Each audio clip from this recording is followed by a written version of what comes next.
எனக்கு அன்பானவர்களே, இயேசுவின் நாமத்தில் உங்களை வாழ்த்து வரவேற்கிறேன். இன்றைக்கான வெற்றியின் வார்த்தைக்கு அதற்கான வேத வசனம் மத்தேயு எழுதின சுவிசேஷம் 14ஆம் அதிகாரம் 18வது வசனம் சொல்லுகிறது, அவைகளை என்னிடத்தில் கொண்டு வாருங்கள்.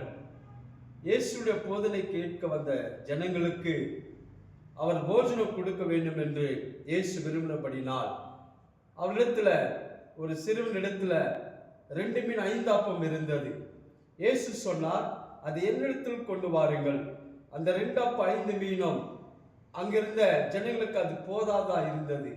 இயேசு சொன்னார், அவைகளை என்னிடத்தில் கொண்டு வாருங்கள். அவைகளை என்னிடத்தில் தேவனிடத்தில் கொண்டு வந்தார்கள்.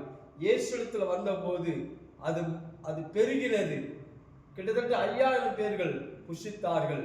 எனக்கு அன்பான தேவ பிள்ளைகளே, உங்க வாழ்க்கையில எந்த பிரச்சனை இருந்தாலும், எந்த காரியங்கள் இருந்தாலும் அதை இயேசுவிடத்தில் கொண்டு வாருங்கள்.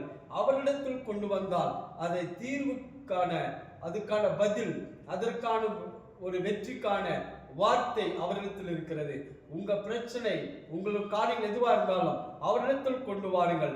அவரிடத்தில் கொண்டு வரும்போது அதைக்கான தீர்வாக கொடுக்க அவர் வல்லவராய் இருக்கிறார். நீங்கள் அவரிடத்தில் கொண்டு வாருங்கள். அப்பொழுது பிரச்சனை, வியாதி, பலவீனங்கள் எதுவா இருந்தாலும் அதை மாற்ற, அதை அற்புதம் செய்ய அவர் வல்லவராய் இருக்கிறார்.